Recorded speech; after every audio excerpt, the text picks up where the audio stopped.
Hey guys, tonight we sneak behind velvet curtains, down echoing marble halls, and into a kitchen so large it has its own echo. A kitchen that never truly sleeps. You'll smell sandalwood smoke curling from copper braziers and hear the faint splash of rosewater trickling into ceramic jugs. We're deep inside the Peacock Throne's belly, the imperial kitchens of the Mughal Empire. And tonight's story is about bedtime snacks. Not war, not conquest, not emperors and their golden thrones. Just what they ate before falling asleep. You're going to walk beside barefoot cooks, duck under fragrant garlands of clove and myrrh, and step into moments of edible peace between imperial chaos. You probably won't survive this kind of luxury. Too much saffron might melt your brain.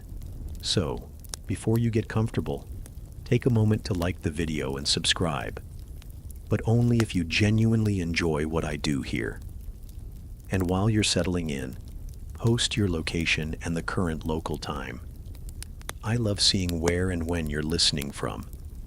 Now, dim the lights, maybe turn on a fan for that soft background hum, and let's ease into tonight's journey together. You enter the Peacock Palace kitchen just after the last evening call to prayer. Outside, Delhi's summer heat still clings to the stones, but in here, past the silk-curtained arches and humming courtyards, it's cooler. Not cold, just cooled by wet linens hung over trellises and perfumed fountains that hiss gently with chilled water. It's dark, but golden oil lamps flicker everywhere. Some float in little clay saucers along channels carved into the floor.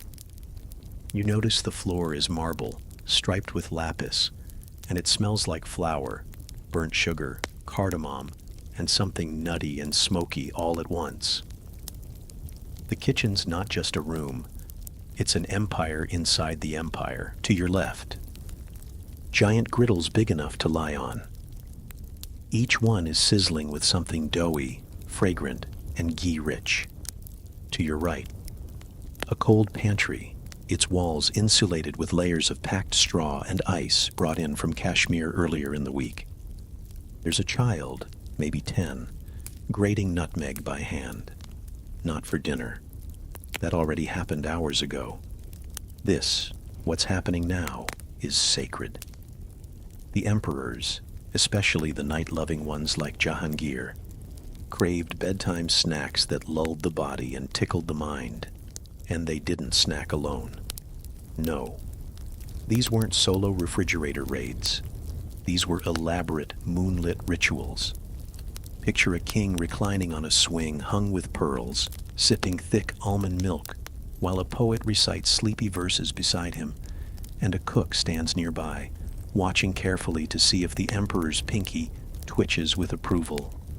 You move deeper, past shelves of cinnamon sticks tied with gold thread, past a cat asleep in a bowl of lentils.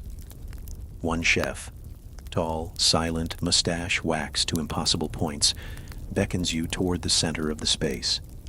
A bronze pot simmers slowly. Inside, milk, thickening gently with crushed pistachio and saffron threads. This is the Dud Ekas, the royal milk. Historians still argue whether it was meant as a sleep aid or a sneaky way to deliver opium without anyone knowing. But one thing's certain. The Mughals believed food should match the hour. Midnight had its own menu. You're handed a taste. It's warm, heavy, spiced with cardamom, and is that a whisper of rose water? It coats your mouth like velvet. Somewhere beyond a lattice screen, you hear a soft song, female voices, harmonizing low. Probably the harem, probably their bedtime serenade. You won't be invited there tonight, not yet. But you do catch sight of a silver tray being carried in that direction. On it, pomegranate seeds glistening like rubies and sweet breads dusted with powdered sugar and crushed hibiscus petals. This kitchen is not just about nourishment. It's theater. It's diplomacy. It's seduction. You sit on a woven mat beside an old cook folding betel leaves. His hands move fast, layering areca nut, slaked lime, and crushed clove. He tells you, without looking up, that Shah Jahan preferred his snacks folded clockwise, not counterclockwise. He said it made the dream sweeter. The man shrugs. A shadow crosses the arch. A man in silks, barefoot, nods to the cook, then disappears into the corridor holding a bowl covered in gold mesh, probably for the emperor's astrologer. Even he snacks before reading the stars. You lean back. The ceiling above you glitters with painted stars. Not real ones, but in this moment, that doesn't matter. A bell rings once. Another course begins. The bell is low and soft, more like a temple chime than a kitchen signal, but it sends a ripple through the cooks nonetheless. A dozen hands suddenly spring into synchronized movement. You watch as two men in midnight blue turbans begin decanting thick, warm milk into goblets so ornate they look like something looted from a celestial banquet. This is no ordinary milk. It's the Mughal Empire's answer to chamomile tea. Tonight's batch is saffron forward. Saffron being, of course, the show-off of the spice world. It takes 75,000 crocus flowers to produce a pound of it, and even that might not impress the emperor unless it glows gold enough to match his signet ring. The milk is also infused with cardamom pods, crushed almond paste, and a pinch of nutmeg, which makes your tongue go a little numb in a nice way. A boy carries a tray of the stuff to a shadowed doorway. You follow silently. Inside, Emperor Humayun, or rather, the idea of him, is reclining against a cascade of satin pillows, half listening to a musician plucking a santoor. In front of him is a cup of spiced milk, so rich you wonder if it's technically a drink, or just soup pretending. Historians still argue whether the emperors actually drank this every night, or if it was reserved for illness, insomnia, or ceremonial nights like eclipses or birthdays. But references pop up across records, court journals, poetry, even notes scribbled in the margins of medical texts. It wasn't just the emperors. Even mid-level courtiers got their share, though theirs might have come in basic porcelain instead of goblets rimmed in emeralds. As you duck back into the kitchen, the scent of warm milk gives way to something fruitier, mango. A pile of the fruit, still warm from the sun, is being peeled by three men who move like they're performing surgery. And this is where it gets weird. You're about to learn that the Mughal emperors were clinically, obsessively, romantically in love with mangoes, especially Emperor Jahangir. He wrote love letters to mangoes. Seriously. In his memoirs, he compared the taste of certain varieties to sipping light and embracing a summer breeze. You're pretty sure he'd have married one if that weren't politically inconvenient. You lean in as one of the chefs slices a dusky yellow mango so neatly it makes zero mess. The juice doesn't drip, it glides. This variety, the chef murmurs, is called Noor-e-Shireen, sweet light, cultivated only for the emperor, and reportedly so delicate it bruises from moonlight. A tiny plate appears in front of you with exactly 2 slices. It's warm, soft, floral, and tastes like someone distilled the best 10 seconds of summer into a bite. You don't want to swallow. You do. It's followed by a tiny square of candied mango leather, rolled around crushed fennel and clove.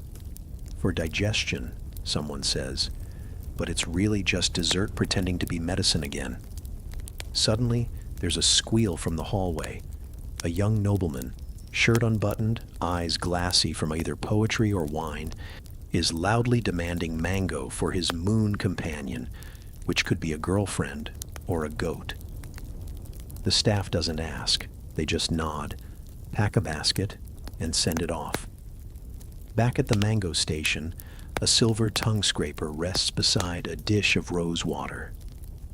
After a mango this sacred, one must cleanse the mouth like a temple. Your stomach is warm now. Heavy, but not too heavy. You're beginning to understand why so many records refer to the emperor sleeping until noon. It wasn't laziness. It was a mango coma. The cook beside you raises an eyebrow and grins. "Wait till you try the halwa," he says. You don't have to wait long. The halwa arrives in shimmering waves of pistachio green, each scoop so glossy it reflects the oil lamp glow like it's been polished. The cook pats the side of the copper pot like it's a sleepy dog. Inside, ghee bubbles lazily as flour thickens into something between a custard and a memory. You're not entirely sure where the aroma is coming from. Is it cardamom? Toasted nuts? A hint of something smoky and nostalgic, like the first rain after a hot day? You follow your nose, drawn to the center of the kitchen where the pistachio halwa is being folded like silk onto a wide bronze tray. It's midnight snack gold, literally. One of the junior chefs is sprinkling slivers of edible silver leaf over the surface like it's Parmesan cheese. "Good for digestion," he says. His smirk gives it away. It's good for flexing. Nearby, a small commotion. Two young princes, barely out of their teens, are giggling while slapping each other with silk cushions.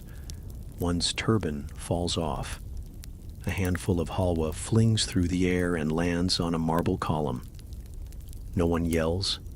No one dares. Instead, a servant silently walks over and dabs the halwa off with a cloth that might cost more than your shoes. This is the Mughal version of a sleepover. Pillow fights, gossip, and dessert with a side of dynastic pressure. Historians still argue whether these gatherings were informal or quietly strategic. Places for young heirs to assert their charm, jostle for favor, or practice reciting Persian couplets while chewing pistachios. You suspect it's all of the above. You're handed a small bowl of halwa. It's rich, almost alarmingly so, like eating a pistachio's dream. The ghee coats your tongue, the sugar sinks into your bones, and the cardamom lingers in your sinuses like a lullaby. Someone offers you a flatbread, hot from the tandoor, and a piece of halwa to roll inside it. Sweet inside savory. The perfect kind of indulgent. And very Mughal. There's a reason they didn't snack lightly. You glance up and see an inscription carved into the stone arch. "If the night is kind, let it feed the soul." The kitchen shifts again. The halwa is cleared. The next act begins. A servant moves past with a covered platter. You follow the scent. Herbs, flowers, sugar. It's heading toward the garden, toward the Emperor Jahangir's private night terrace. He's not there right now, but his legacy is. This was where he liked to dine when the heat of the day gave way to jasmine breezes. You step into the courtyard, moonlight, creeping vines, and marble benches still warm from the day's sun. A squirrel darts past. Somewhere a flute plays one long, lonely note. You sit, and then you see it. Tonight's garden snack, fermented rosewater jelly. It's like a gel, trembling in a bowl carved from onyx, topped with bits of sugared fig. You taste it. It's tart, sweet, mysterious. Historians still argue whether this was a staple or a seasonal whim, but Jahangir's records obsess over it. He describes it cooling the liver, soothing the mind, and making the stars speak slower. You take another bite, and suddenly, that feels accurate. The stars do seem slower now. Or maybe it's just you. Your steps are a little heavier, your thoughts pleasantly muzzy. But there's still so much more to see, and tonight's menu isn't done consulting the cosmos. You're guided by a soft tap on the wrist. An older man with a neatly trimmed beard, dressed in deep green robes and holding a polished wooden staff. Tonight's flavors, he whispers, are written in the stars. You think he's joking. He's not. Back inside the kitchen, a wide, low table has been cleared. A court astrologer is seated at the head, cross-legged on a cushion. In front of him, a bowl of uncooked rice, a star map painted on blue silk, and a candle burning low beside a bowl of milk and turmeric. Every Mughal emperor had at least one court astrologer. Most had several. These weren't vague horoscope guys. They were respected scholars who decided the color of your clothes, the spice of your food, and occasionally the outcome of a battle. Tonight, he's chosen coriander. You glance at the chalkboard behind him, scribbled in Urdu script. Midnight menu under Rahu's shadow. Fennel, coriander, muskmelon, no tamarind. One cook rolls his eyes. Another bows deeply and immediately begins preparing the meal. Welcome to the Mughal celestial kitchen, where dinner is dictated by planetary alignment. You sit at the edge of the table. A bowl is placed in front of you. Steamed chickpeas with coriander paste, chilled yogurt dotted with mint, and wedges of tender melon glistening with sugar and black salt. It sounds odd. It tastes perfect. The melon bursts open in your mouth, cool and sharp. The coriander feels grounding, earthy, green. The chickpeas are creamy, almost sweet. It's like your stomach has been rebalanced mid-air by ancient planetary bureaucracy. Historians still argue whether the emperors truly followed these astrological menus or merely indulged them for spectacle. The journals suggest that Akbar especially believed in cosmic harmony, down to the very spice in his rice. And there's something undeniably mesmerizing about it. You find yourself leaning toward the map on the astrologer's silk. It shows the moon nestled in a sea of gold thread constellations. Tiny pearls mark Jupiter and Mars. Your plate is cleared. The astrologer nods. Time for tamarind, he says, breaking his own earlier rule with a sly smile.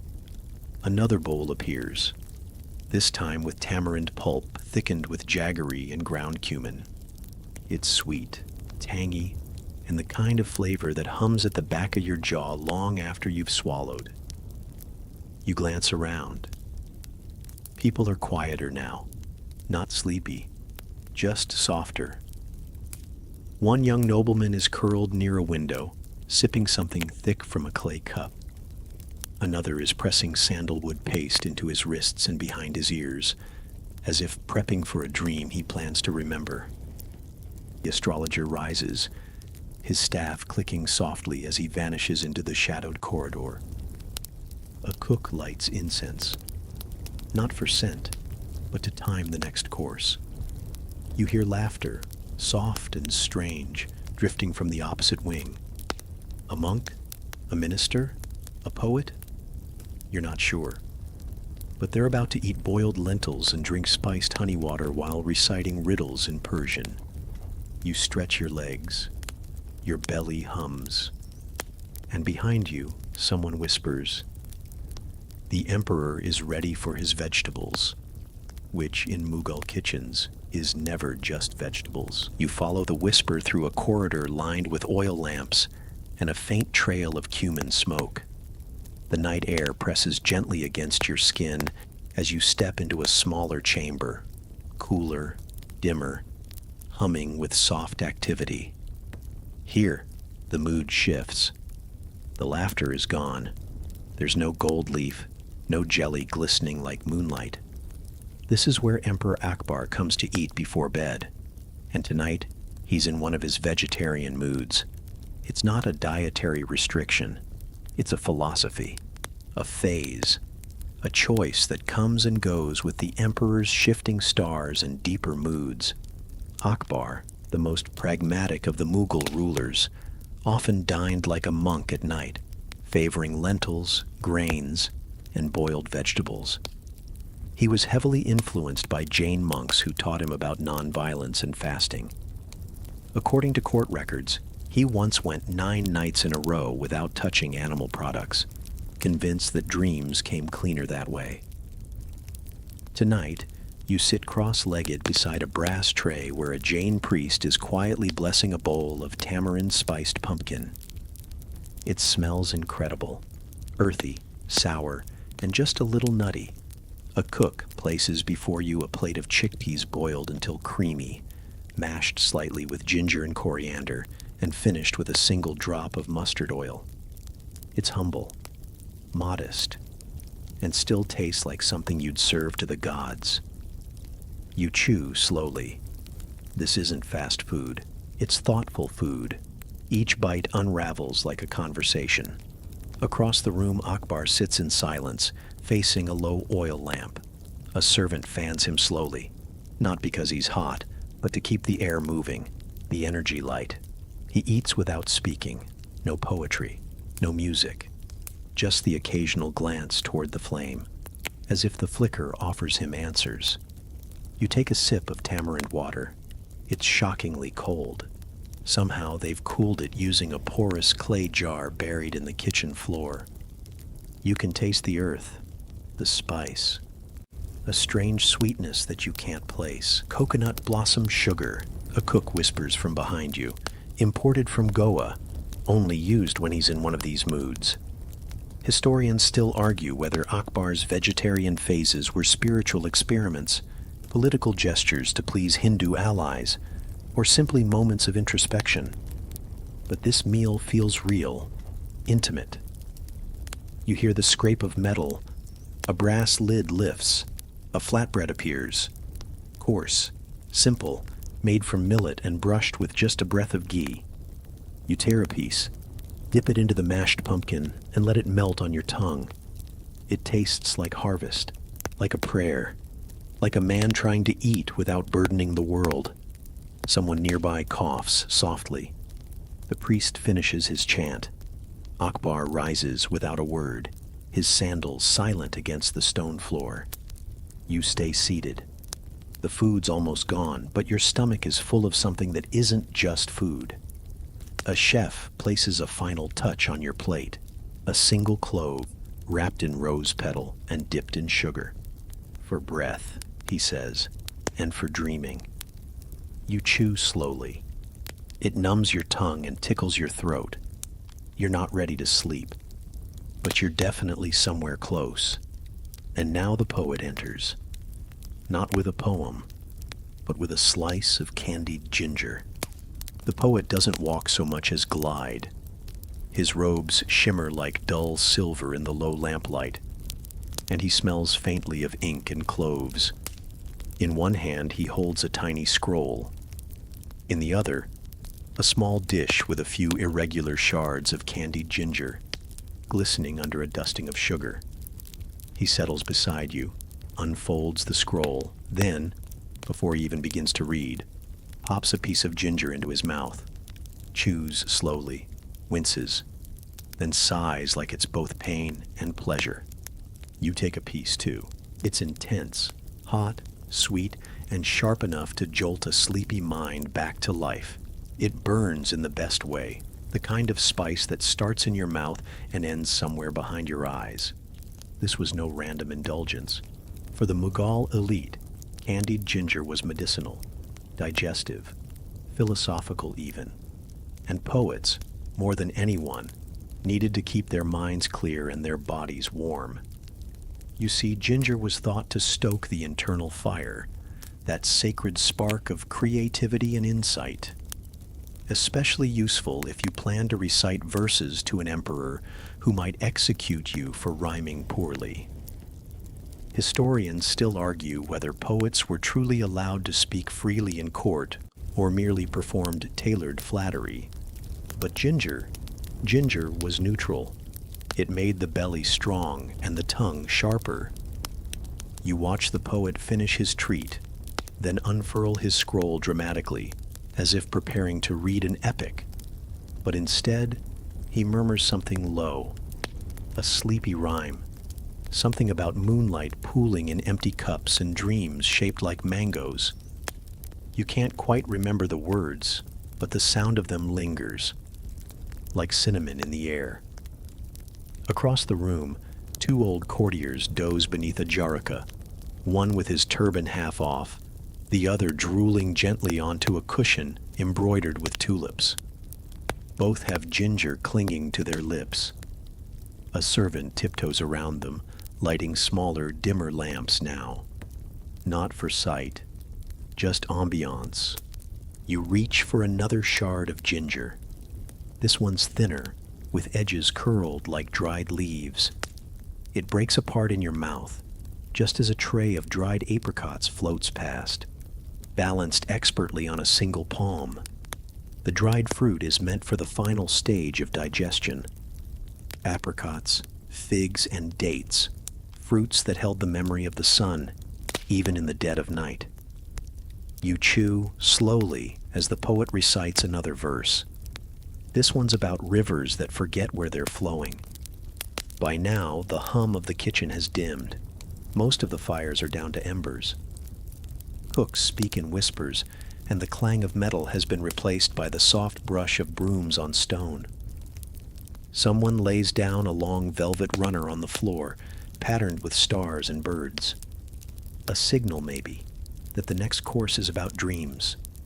Beside you, a young servant is folding small linen pouches. Inside them, a curious mix of ingredients: crushed cloves, star anise, dried rosebuds, and a few whole black peppercorns. "Scent pillows," he says, "for the emperor's sleep." You smile, because yes, even his pillows were seasoned. And tonight, so is the air. You linger in the fading warmth of the kitchen as the scent of cloves and cardamom clings to the air. The servant carefully gathers the scent pillows, each no larger than your palm, and places them in a woven basket lined with blue silk. The smell is soft but strangely powerful, like standing inside an old spice merchant's chest. The basket is headed for the emperor's sleeping chamber. But you, curious and now quite invested in the bedtime accessories of royalty, follow. The hall leading to Shah Jahan's quarters is quieter than the kitchen's. The sounds of frying and boiling have faded. What remains is a low murmur of water running through narrow stone channels cut into the floor, designed not just for cooling, but also for calming. When you reach the chamber, it doesn't look like a bedroom. It looks like the kind of place you'd ascend into, not fall asleep in. There are stained glass lanterns throwing fragments of ruby and emerald light across white marble floors. The bed, if you can call it that, is more of a platform, raised, gilded, and piled with velvet bolsters the size of tiger cubs. A servant sets one of the scent pillows down, tucks it near the emperor's headrest, and pats it gently, like tucking in a secret. You kneel beside the edge, inhaling the fragrance: clove, star anise, powdered sandalwood, and just a hint of, what is that? Pearl dust. Yes, actual pearls, ground to powder and mixed into the stuffing. Historians still argue whether the pearl dust was meant for actual healing or simply imperial excess. Either way, it's shimmering slightly. It turns out Shah Jahan's love for grandeur extended into the deeply personal space of sleep. He once commissioned an entire nighttime wardrobe, stitched with gold threads and padded with jasmine blossoms, to sleep in, just in case he dreamed of being a god. And he might have. Near the bed sits a low table. On it, a bowl of warm milk infused with crushed black sesame and a sprig of saffron. Next to it, single fig, sliced open and drizzled with honey. But the most curious item? A tiny silver bell. Legend has it, Shah Jahan would ring it if he awoke mid-dream and wanted someone to bring a new flavor to reset his thoughts. midnight figs, rose sherbet, almond halwa, whatever it took. Tonight, the bell is still. The chamber still hums with memory. You glance around. More scent pillows are tucked along the walls, each one wrapped in different colored linen. Some blue, some red, one a rich ochre the color of dried turmeric. The servant hands you a small pillow. You hold it gently, press it to your nose. It smells of warm earth and sweet decay, the kind that feels old, deep, and restful. You imagine laying your head on it and immediately dreaming of warm oceans, falling stars, and palaces you never have to leave. You place the pillow back. Step outside. The corridor beyond now glows faintly with green glass lanterns. A eunuch nods at you in passing, carrying a tiny bowl filled with something cold, something that smells faintly of snow. And you follow him, because clearly there's ice cream next. You follow the eunuch through a narrow passage lined with lattice windows. The breeze flows through carved sandstone screens, carrying a soft whisper of sandalwood and lemon blossom. It's cooler here, sharper. You feel it before you see it. That trace of something rare and magical in a Mughal kitchen. Ice. The corridor opens into a domed chamber where flickering lanterns hang like hovering moons. At the center is a shallow stone basin lined with banana leaves and packed with shavings of snow. Real snow. Carried down from the Himalayas, one mule at a time, wrapped in thick wool and layered in salt, and nestled into that frost? Cones, ice cream cones. Not quite the crisp wafer cylinders you might picture. These are more like little cups made of dried lotus petals, curled and set with syrup until brittle. Inside, sorbet. The eunuch places the bowl he was carrying into the snow. It's filled with pomegranate sorbet, frozen, pulpy, and the color of rubies lit from within. You kneel beside the basin, peering into the other frozen treats. One is mango and mint, another is rose and almond milk. You reach for one, cautiously. It's cold enough to make your fingers burn. The sorbet is smooth, almost foamy, and you taste it before you can prepare. It's divine. Rose hits first. Floral, faintly perfumed like the emperor's gardens at dawn. Then the almond sneaks in, creamy and mellow. Together, they melt in your mouth like snow caught on your tongue as a child. Nearby, a young servant sets out trays of thin sugar wafers to accompany the cones. Some are pressed with flower petals, violets mostly. Others are laced with strands of saffron like threads of gold in glass. You glance around. No one's talking. It's like church in here. The eunuch finally breaks the silence, murmuring, "This is for Emperor Aurangzeb's nights. He preferred no music, no poetry, only this." Aurangzeb, the austere one, the one who turned away from his father's indulgences, but not this, apparently. Not ice sorbets made with melted snow and Himalayan salt. Historians still argue whether Aurangzeb's simplicity was sincere or calculated, but the sorbet doesn't lie. It's subtle, yes, but subtle is not the same as austere. You lick your fingers.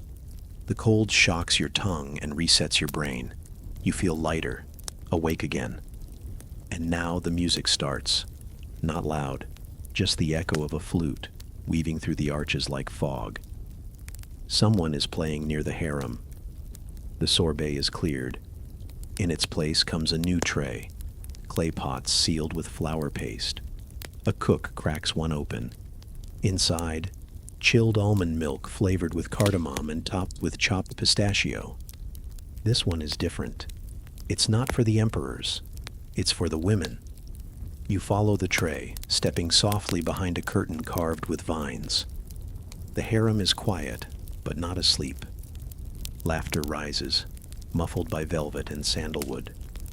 Women lounge in silk robes, sipping from cups and dipping sweetbreads into their milk. A few argue gently over which poet had the best voice. On a low table, small platters of date-stuffed pastries, ladoos dusted with pistachio, and sugared almonds glow under the lamplight. You spot a child curled in her mother's lap, nibbling a shard of honey crystal shaped like a swan.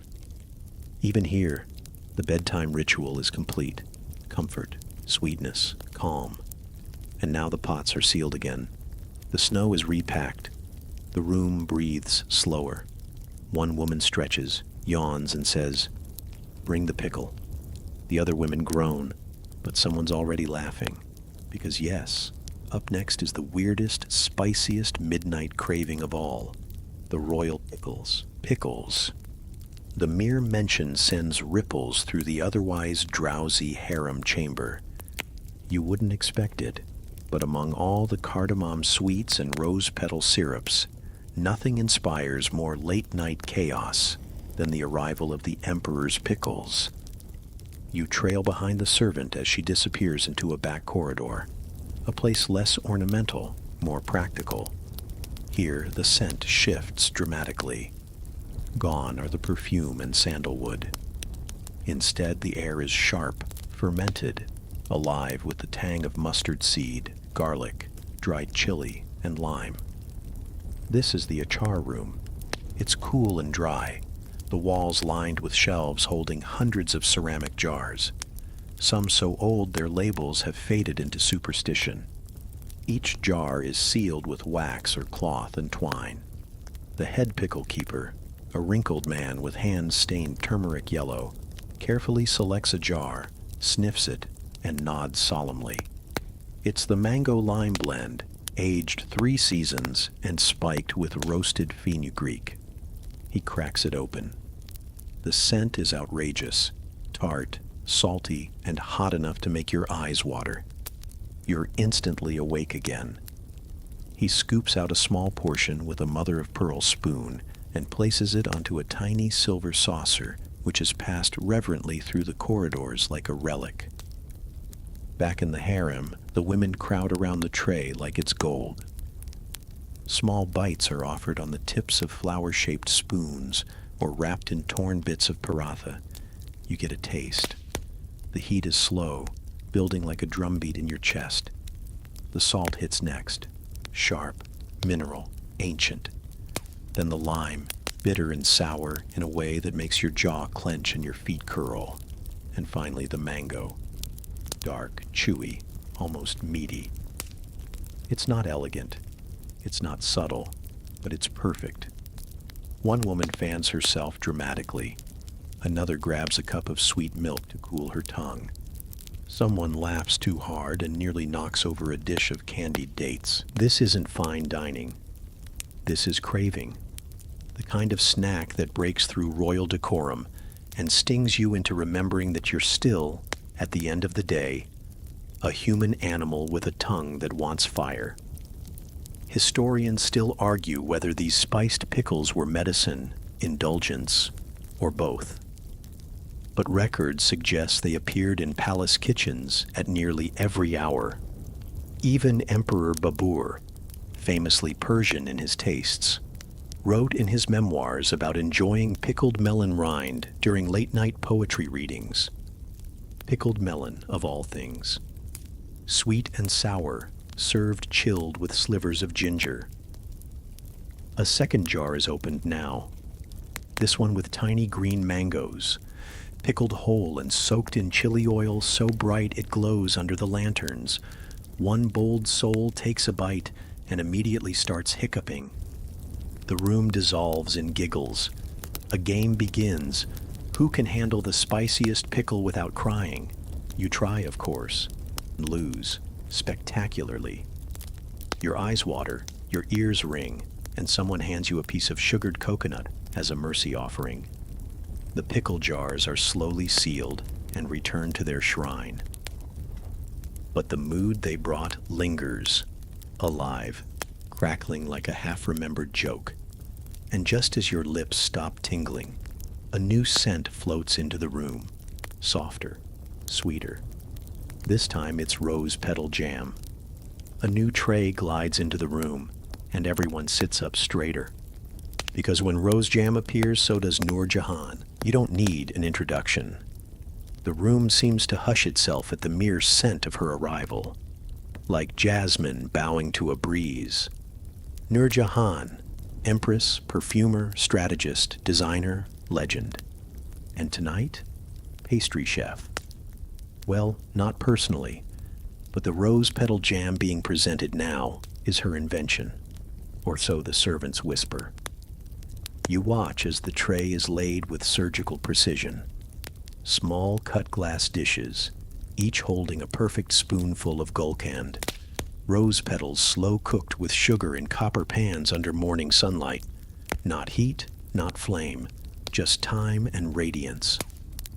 The result is sticky, heady, and impossibly fragrant, somewhere between honey, memory, and the first bloom of spring. One older woman sighs as she tastes it. Like eating a poem, she murmurs. Another nods and adds, a romantic one, not the boring kind with battles. You dip a fingertip in. The jam clings to you like velvet. You taste it, and everything goes a little soft around the edges. You understand why this was Noor Jahan's calling card. She didn't rule with swords. She ruled with scent, with silk, with flavor that made ministers forget what they were about to argue.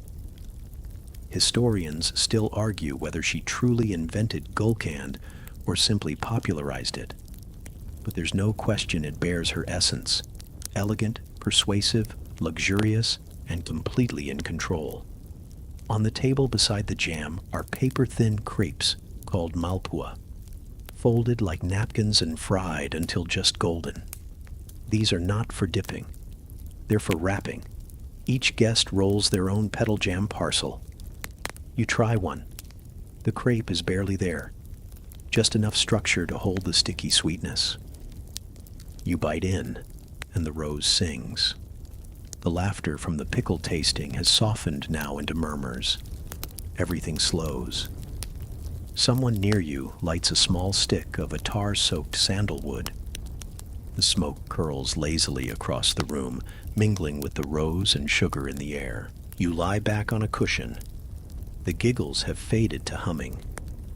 Somewhere beyond the carved wooden screen, a harp twangs softly. A few women have fallen asleep mid-conversation. One has half a crepe still resting in her hand. Another is curled around a bolster, smiling faintly, as if her dream includes sherbet fountains and parrot poetry. A servant tiptoes through, gently removing the trays. Another extinguishes one of the lanterns. And just when you think the feast is over, a small bell rings from the western wing. Not loud, not demanding, just clear. Chess time. You rise again, pulled by curiosity, and let's be honest, the promise of chai. Because nothing says Mughal midnight quite like fig-stuffed bread and competitive board games. The sound of the bell leads you past darkened courtyards and into a smaller chamber where the floor is tiled in black and white squares, not for decoration, but for play. This is where the emperor hosts midnight chess, not as sport, as ritual. A pair of lanterns hang low, casting long shadows across the board. Shah Jahan reclines on a cushion at one side, dressed in soft white muslin, his bare feet tucked under him, face illuminated in soft gold. Across from him sits a vizier, older and sly-eyed, already sipping from a cup of steaming chai. The pieces aren't wooden. Of course not. They're carved from ivory and onyx, some flecked with tiny rubies. The king piece wears a turban. The horse has silver bridles. This is chess as miniature empire. You settle nearby, drawn in not by the game, though it's intense, but by the scent rising from the trays beside them. Fig-stuffed sheermal, sweet flatbread brushed with saffron milk and ghee, is being torn into pieces and passed around. Inside each bite, there's a chewy core of dried fig, black sesame, and chopped walnut. It's soft, spongy, and rich, like eating the dream version of a breakfast pastry. You sip the chai when it's offered. It's thick, creamy, and boldly spiced. Clove, cardamom, cinnamon, possibly a trace of black pepper, just enough to wake you without jarring you. Historians still argue whether these midnight chess matches were a show of strategy, a test of loyalty, or simply a favorite way to stay awake and snack creatively. According to palace notes, Shah Jahan often postponed critical decisions until after one of these games. He claimed the combination of sugar and competition helped clear his thoughts. Tonight, though, the board seems less political and more playful. He captures a rook with his bishop, then raises an eyebrow as if daring the vizier to retaliate. You notice a quiet rhythm between the players and the food. A move is made, a sip is taken, a pause, a bite. Thought follows sweetness. You take another piece of sheermal. It melts in your mouth, the fig still slightly warm from the tandoor. At the side of the room, a servant fans the coals beneath a small brass samovar to keep the chai hot. Another pours rose water into a shallow bowl for guests to rinse their fingers. Outside, the moon hangs low and full. It slips behind the lattice window, lighting up the board in gentle silver streaks. You lean back, full and drowsy, as the vizier finally traps the emperor's queen. He smiles. Shah Jahan laughs softly, waves it off, and reaches for a second piece of fig bread. No one wins or loses here. It's not that kind of game. And now, soft footsteps again. A tray of candied rose petals and golden raisins makes its way into the room, accompanied by a scholar who smells faintly of books and amber. He carries no chess piece, just an idea, and a philosophy about sleep. The scholar settles near the edge of the rug, tucking his robes under him with quiet precision. He's not here to play. He's here to observe, to philosophize, and perhaps to eat candied roses. Yes, candied roses. You blink, but the tray is real. Petals plucked at dawn, brushed with honey, and dried in the shade until they crisp like sugar-glazed parchment. They shimmer like stained glass and crunch like delicate secrets. You reach for one, and as it touches your tongue, it explodes with sweetness and something deeper, almost like incense made edible. You close your eyes. The scholar nods approvingly. "It opens the heart," he says. On the tray beside the roses are golden raisins soaked in saffron and clove, just a handful. Not enough to feed hunger, but perfect for feeding thought. The scholar unwraps a parchment scroll and begins to murmur. Not lecture, not preach, just murmur. A soft, rhythmic reflection on sleep, dreams, and the spaces between breath and thought.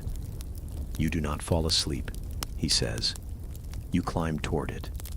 One bite, one breath, one thought lighter than the last. Someone nearby stifles a yawn. Another listener absent-mindedly chews a raisin and forgets they're holding it. You're not sure how long the scholar speaks. Time bends here. The candlelight feels slower, the floor cooler. The scent of the roses lingers, fusing with the faint warmth of the chai, still steeping by the wall. Historians still argue whether the Mughals believed sleep was sacred or merely practical.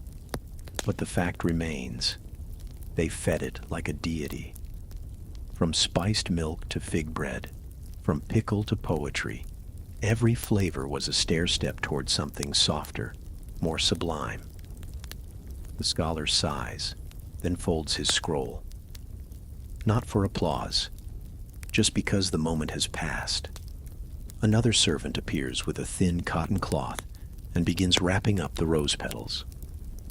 One or two guests request a pouch to take back to their sleeping chambers. The chessboard is left as it is. A frozen mid-game tableau, perhaps to be resumed tomorrow, perhaps never. The emperor has already wandered off, quietly, trailing a scent of sandalwood and ginger. And now, as the room settles into its post-snack hush, a boy in a pale tunic gestures for you to follow. He leads you to a narrow staircase. Down, deeper. You're not done yet. Because there's one chamber still untouched. One room hidden beneath the palace, filled with jars, labels, and locked cupboards. The secret vault, where spices and pickles are stored like treasure. You follow the boy down the narrow staircase, your feet tapping softly on worn stone steps, slick with centuries of use. The air grows cooler, denser, tinged with the scent of dry leaves, dust, and something unmistakably potent. Turmeric, vinegar, old garlic sealed in oil. At the bottom, the corridor opens into a vaulted room, lit by a few flickering oil lamps suspended from rusted chains.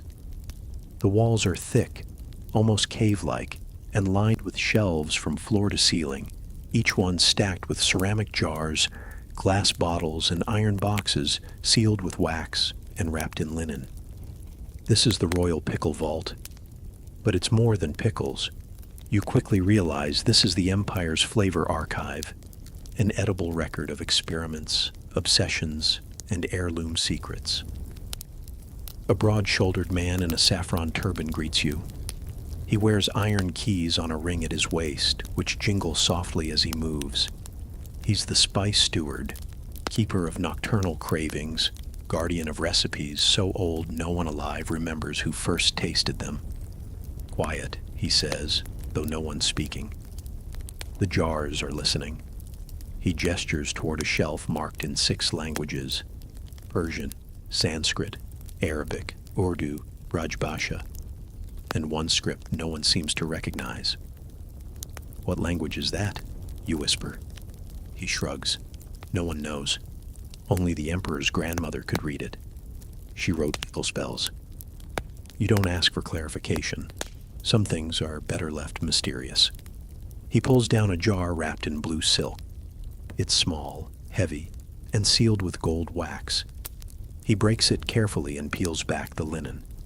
Inside, a paste the color of sunburn and the smell of thunder. Garlic tamarind with black salt and asafoetida, he says. Tasted only once a year. Kept for special moods. You're handed the tiniest tasting spoon, smaller than a thimble. The paste hits your tongue and unravels in seconds. It's smoky, sour, bitter, and rich. You can feel it blooming in your jaw and sinuses. Your eyes water slightly, and your ears pop. The steward watches with satisfaction. Now you understand. He moves on, unlocking a drawer carved with peacocks. Inside are tiny paper packets tied with gold thread. He opens one. Dried rose petals pounded into powder with green cardamom, clove, and powdered fennel. For scenting the emperor's tea, he explains, or dusting a sweet. Historians still argue whether this vault was practical storage or something closer to a secret laboratory. Many believe the emperors came here themselves, especially in times of stress, sampling ancient flavors like oracles. You pass a narrow shelf stacked with pickled roots, salted lemons, green chilies fermented with mustard seed and jaggery, and one enormous jar labeled only with a crescent moon. What's in that one? You ask. The steward only smiles. We don't open it. Of course you don't. You move on. A final shelf holds pickled fruit, green apricots, spiced guavas, even whole pomegranates preserved in sugar vinegar syrup. The combination of sweet, sour, and funk makes your stomach growl despite being entirely full. Then you see a small parchment pinned to the wall, a map of sorts, showing which spices are best eaten under which moon. You recognize some symbols from the astrologer's cloth. Tonight's moon? A good one for sleep. A good one for figs, almonds, and mint. You thank the steward, who nods solemnly, then reseals the jars with reverent care. As you turn to leave, the lamps flicker low. The vault breathes like something alive. Back upstairs, the corridors are hushed, and somewhere, not far off, you hear a loud snort, followed by the soft crack of something wooden, followed by chewing. You frown. That didn't sound human. It's not. It's an elephant, and he's in the pantry. Again, the snort comes again, deep, nasal, and unmistakably indignant. Then comes the unmistakable clomp-clomp of something massive trying to sneak, which is adorable, because elephants, as it turns out, are terrible at stealth. You emerge from the spice vault to find a trail of broken fig branches, mashed saffron blossoms, and one very guilty-looking palace guard staring into a hallway full of overturned baskets. "He's back," the guard mutters. "Midnight cravings." And there, just past the toppled fruit trays and scattered rose petals, is a young male elephant, regal, enormous, and currently halfway through a barrel of sweet rice pudding. Shahi kheer, to be exact. Not just any pudding either. This one was destined for the emperor's morning tray, steeped in milk, cardamom, slivered almonds, and strands of saffron so fresh they still smelled like sun. The elephant slurps it happily, then reaches for another clay bowl with his trunk, humming softly with the contented bass of a creature living its best life. This is Gajraj, the emperor's favorite royal elephant, and apparently a kheer enthusiast. According to court gossip, this isn't his first offense. He's been caught before, breaking into the pantry to steal sugarcane, gulp down honey, and, on one memorable night, eat half a tray of silver leaf-coated parathas. Historians still argue whether these tales are exaggerated palace legends or true stories. But there are records, logs, even poetry. One verse attributed to a palace servant reads, "He trampled the spoons, he drank from the urn, with eyes full of mischief, no lessons to learn. Tonight, he pauses mid-chew to regard you with one sleepy, heavily lashed eye. There's kheer dripping from his chin. You bow slightly. He flaps his ears in acknowledgement. A kitchen attendant finally approaches, holding not a stick, but a bunch of bananas in one hand and a garland of marigolds in the other. Bribery, he explains. He only leaves if he's properly honored. The elephant takes the bananas, tosses the garland over his tusks like it's a crown, and lumbers off with great dignity. The staff sighs and begins to clean, but you linger near the empty kheer pot. A thin ribbon of pudding clings to the inside. You scoop a fingerful and taste it. Still warm, still sweet. The almonds have gone soft. The saffron lingers long after you swallow. It's soothing, like milk-soaked memories. One cook passes by and shrugs. He only eats the good batches. You can trust his taste. You smile. Of course, the emperor's elephant has gourmet standards. With the kheer crisis resolved, the kitchen returns to its rhythm. And you, somehow still not completely full, notice another tray being arranged. This one isn't for snacking. It's for secrets. At the far end of the courtyard, behind a curtain of woven reeds, the princesses are gathering. Not for food, for gossip. But not just any gossip. The forbidden fruit kind. And what better to whisper over than bowls of stolen mulberries? The reed curtain rustles softly as you approach, woven just thick enough to obscure the scene behind it, but thin enough to let the sounds of giggling slip through. Lantern light dances across the wicker strands, and the scent that greets you now is bright, earthy, and mischievous. Overripe mulberries, fresh mint, and that unmistakable undertone of trouble. You pause before stepping inside. This isn't your space. Not formally. Princesses don't seem to mind. There are 5 of them tonight, lounging on soft floor cushions, hair unpinned, gold anklets off, their laughter light and fast like rain on marble. A low table sits between them, draped in silk, overloaded with a fruit platter that's very obviously been snuck in from the emperor's private orchard. Mulberries. Forbidden, not because they're poisonous or rare, but because they're his. Emperor's fruit, grown with sacred water, guarded by parrots trained to screech at trespassers, reserved for royal offerings, foreign gifts, or moments of deep imperial reflection. So, of course, the princesses steal them every few weeks, quietly, carefully, joyfully. You sit down beside them and are instantly handed a mulberry, its juice already staining the woman's fingertips who offers it to you. You bite in. It bursts. Sweet, tart, slightly musty like the forest after rain. One princess wipes her mouth with the back of her hand and whispers, "They taste better when they're stolen." Another nods, especially when you don't get caught. Historians still argue whether these acts of rebellion were tolerated, ignored, or simply never discovered. But the journals of palace women hint at these nights.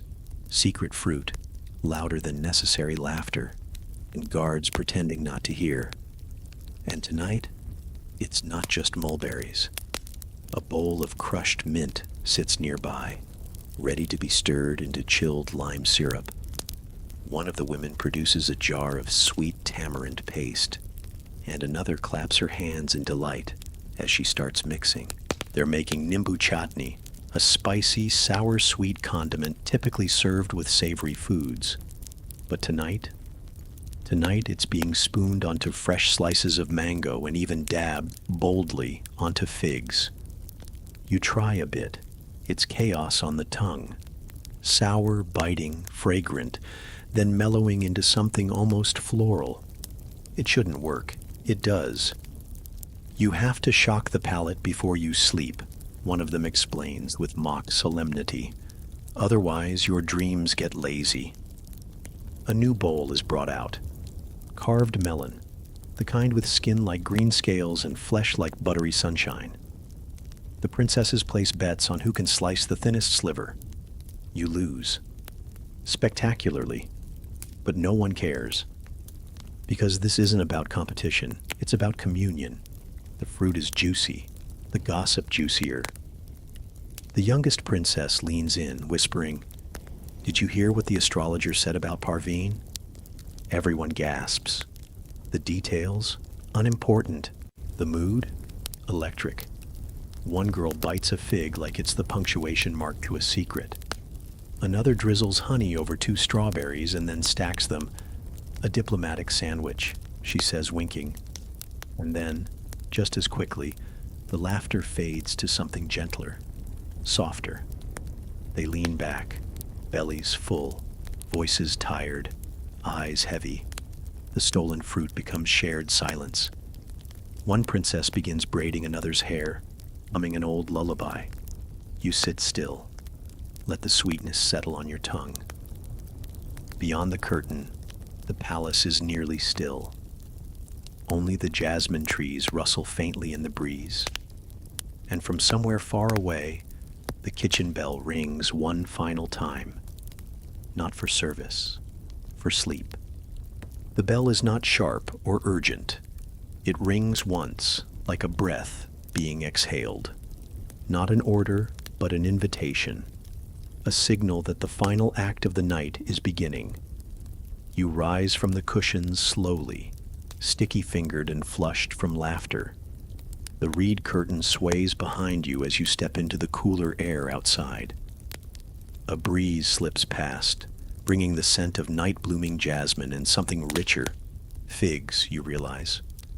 Roasted figs. You follow the scent.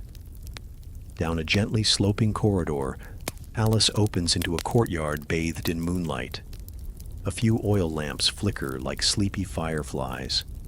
There's a fountain murmuring somewhere off to the right.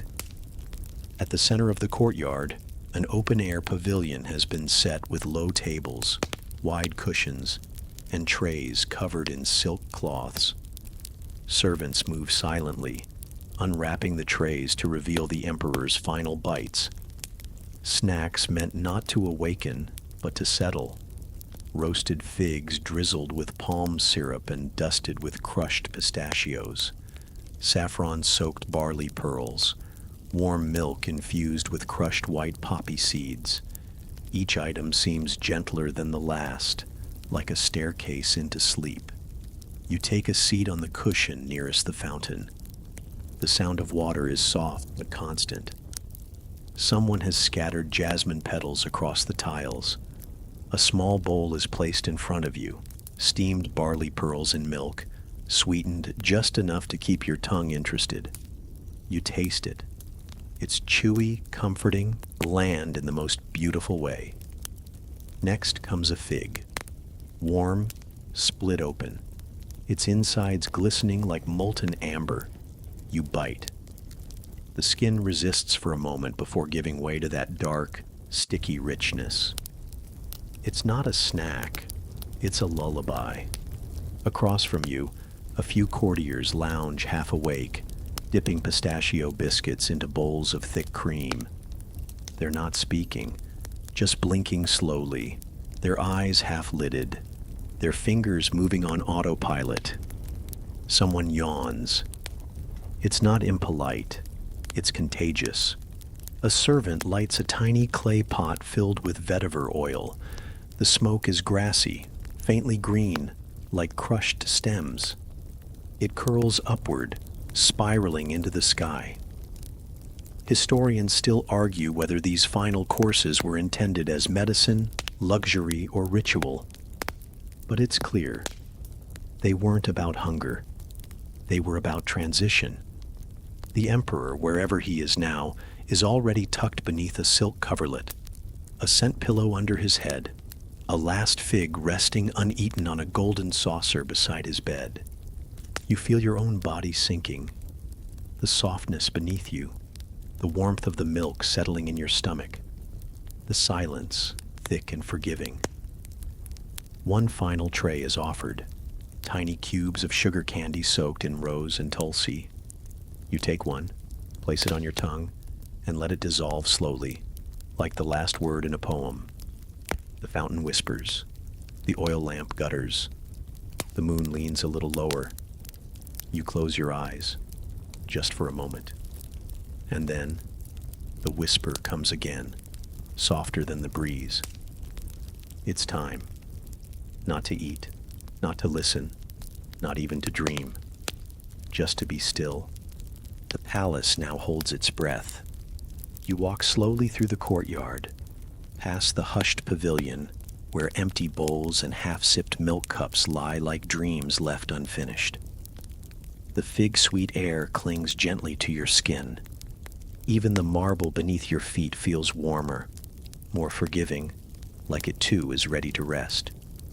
This is when the Mughal world shifts gears entirely, not with ceremony, with surrender. There are no trumpets, no official goodnights, just soft sandals padding over stone, the rustle of robes, the flicker of the last lanterns as they're dimmed or snuffed out by servants whose faces blur in the shadow. You follow a narrow path lined with sleeping roses. The blooms have curled inward for the night, and so, it seems, has the world. A door opens quietly, revealing a smaller chamber you hadn't noticed earlier. Inside, a single oil lamp burns low. The floor is lined with thick, woven rugs. At the center sits a low cot made of wood and rope, its frame wrapped with fresh cotton sheets. No gold, no jewels, just quiet. This, they say, is where the emperor sometimes came when sleep refused to find him. When the weight of the crown felt heavier than silk, heavier than mangoes soaked in clove syrup or silver-rimmed goblets of almond milk. Here, He'd lie alone, feet bare, wrapped in a simple muslin shawl, the scent of sandalwood rising from a small bowl of oil warming on a nearby coal. You lie down gently on the cot, and the weave of the ropes adjusts beneath you. A servant enters without speaking and places one final item at your side. A cup of coos root water, cooled with a thread of saffron and a slice of green apple. It's meant to cool the body, steady the heartbeat, anchor the mind. You sip. The flavor is strange and earthy, not sweet, not bitter, just quiet. Outside, a bird rustles in its tree, then falls still. Somewhere distant, a woman's voice hums a lullaby in Braj Pasha. You let your head sink back. This moment, this in-between, was once engineered nightly by dozens of cooks, perfumers, musicians, and monks. Sleep wasn't accidental. It was cultivated, like an art, like an empire. Historians still argue whether these rituals worked, whether the emperors truly slept more soundly after all this effort, or if the restlessness of kings always crept back in before dawn. But you know this. Right now, your body feels like it's being gently held by the floor itself. Your thoughts soften, and you are truly deeply, nearly asleep. But not before one last ritual, the night reader, a final voice, a final story. He enters now, a boy no older than 12, carrying a scroll, a candle, and a dish of sugared anise. He sits cross-legged and opens the scroll. His voice is soft, musical, barely louder than the wind. And what does he read? Nothing about war, nothing about gold. He reads a parable about a pigeon who steals a peppercorn and spends 3 lifetimes making amends. You barely catch the end. The words dissolve into your breath, and stillness settles fully around you. The reader's voice dissolves into silence, like the final ring of a distant bell. He quietly gathers his scroll, pinches out the candle, and tiptoes from the room without ever once looking back. You're alone now, but it doesn't feel empty. It feels curated, like this silence, this darkness, this moment was part of the design all along. The final course of the Mughal midnight banquet wasn't food, it was absence. No more music, no more spice, no more secrets whispered over stolen mulberries. Just you, and the night, and the soft, enduring memory of fig-stuffed bread and golden raisins soaked in rose. Your breath slows naturally, no instruction required. You're reclining the same way a prince might have, head resting on scent-soaked linen, the distant echo of jasmine wafting through the shutters. Then comes the sound, so soft you wonder if you're dreaming it. A rustle in the garden, a brush of leaves. You rise, barefoot, drawn toward the open arch that leads to the moonlit courtyard. And there, beneath a trellis woven with night-blooming flowers, you see a figure seated alone on a swing, the emperor, not surrounded by advisors or musicians, not cloaked in jewels, just draped in a simple shawl, sipping something pale from a clay cup. He glances up at the stars, then closes his eyes, lips moving slightly. Not a prayer. A verse, maybe. A memory. You don't approach. You simply observe. And in that stillness you feel something ancient and deeply human. That no matter how grand the palace, how rich the food, how perfectly orchestrated the night, sleep comes the same way to all of us. On quiet feet, wrapped in softness, guided by taste, by story, by breath. The emperor sips again. The wind shifts, and from somewhere just out of sight, you hear the gentle clinking of cups being washed, trays being stacked, scent pillows being folded away for tomorrow. Even the night has its routines. And you, like everyone else in this moon-washed palace, are part of them now. You return to your cot. Lie down, close your eyes. And as your thoughts grow slower than speech, you remember one last thing. Even in the grandest of empires, the most luxurious midnight, the longest table, it all ends the same way, with stillness and sleep. The stillness deepens, not just outside, but within. It's a different kind of quiet now, not the hush that follows laughter or the pause between footsteps, but the kind that drapes over your entire being like a second blanket. You hear less, you feel more. The palace has surrendered to night. Somewhere, a final door creaks closed, not slammed, not latched, just eased shut with the care of someone who respects dreams. And still, the aromas linger. Rose, sandalwood, the ghost of ghee from a distant frying pan, now cold. They float around you, gentle reminders of a feast that wasn't meant to feed hunger, but to nourish transition. You stretch slightly beneath the cotton sheet. The rope cot sighs faintly beneath you, but it doesn't creak, just breathes with you, like it too is tired from centuries of bearing sleepy bodies. Your hands are sticky with memory. Mango juice, melted sugar, perhaps a smear of fig still drying at your wrist. And in your mouth, that soft, slow aftertaste of poppy seed milk, barely there, unmistakably comforting. You exhale, not from effort, just release. A servant walks quietly down the corridor beyond your door, holding a lantern half covered by cloth. Even light, it seems, wants to rest. You catch a glimpse of the brass door handle, shaped like a lotus. As the wind nudges it, it gently turns and stops, like it changed its mind. The boy reader, perhaps, is now asleep too, scroll curled beside him like a kitten. Maybe he dreams of peppercorn pigeons. Maybe he doesn't dream at all. One of the palace parrots gives a single drowsy squawk, then silences itself. Even the birds are tired, and so are you, not in the way you're used to.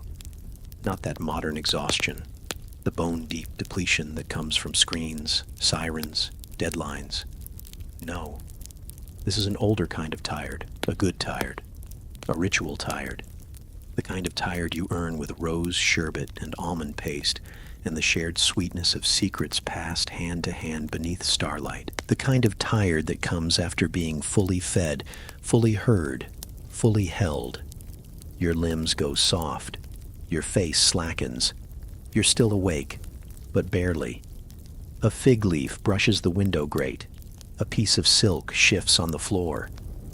The world has dimmed, and the last bite of the night has already been taken. Now, even your thoughts feel like they're lying down. You close your eyes again and let the palace keep watch. The air around you thickens, not with weight, but with warmth. It wraps itself gently around your limbs, like a second skin woven from cardamom and memory. No one speaks now, not even the wind. Above, the stars fade into a pale, gauzy haze. The edge of the night has softened, pulling its velvet drape just a little tighter. You are no longer in a palace. You're in a lull, a pause between worlds. Somewhere, back in the imperial kitchens, the last coal has dimmed beneath its ash. A pot, once brimming with sugared milk, now rests, crusted and cool. A paratha lies uneaten, folded neatly as if still waiting for a hand that won't return tonight. But it doesn't matter. The feasting is over. The poetry has been spoken. The stars have been consulted. Even the emperor, dream-wrapped and shadow-kissed, has surrendered to the rhythms of rest. You lie still on the cot. Your hands rest on your stomach. Your breath moves in a quiet, even wave. And slowly you feel the last flavors slipping away, the tang of pickled mango, the perfume of crushed rose petals, the cooling, earthy whisper of poppy and almond milk. They leave you kindly, as if each bite was never meant to stay, but to carry you here, to the place just before sleep. The door remains open, just a crack, not for light, but to let in the hush of jasmine leaves shifting on their stems. A servant walks past, bare feet silent on the marble. He does not look in. He does not need to. He knows. You are already far away, not in time, but in texture. You've crossed over from wakefulness to whatever comes next. And now there is nothing left to do except drift. And now, just rest. Let your body feel heavy and warm, like you've been slowly folded into a silken shawl, drawn tight against the soft hum of the night. There's nothing left to chase. No more dishes to try, no more stories to remember. The fig has been eaten. The poem has been read. The emperor has long since turned over, already dreaming of things not even his scribes could capture. Let your breath ease itself into a rhythm that feels older than you. In through the nose, and out. In again, softer this time. There's no rush to fall asleep. Just let your thoughts wander like a barefoot servant through the empty halls, curious, calm, and utterly unhurried. Let them meander past bowls of forgotten fruit, pages of unwritten verses, and courtyards slick with moonlight. If they stop moving, let them. If they fade altogether, let them. You are safe here. You are held. You are full, not with food, but with stillness. Let the world shrink gently until it's just you and the space between heartbeats. Just you and the last scent of rose. Just you and the night. Sleep well, traveler. Sweet dreams.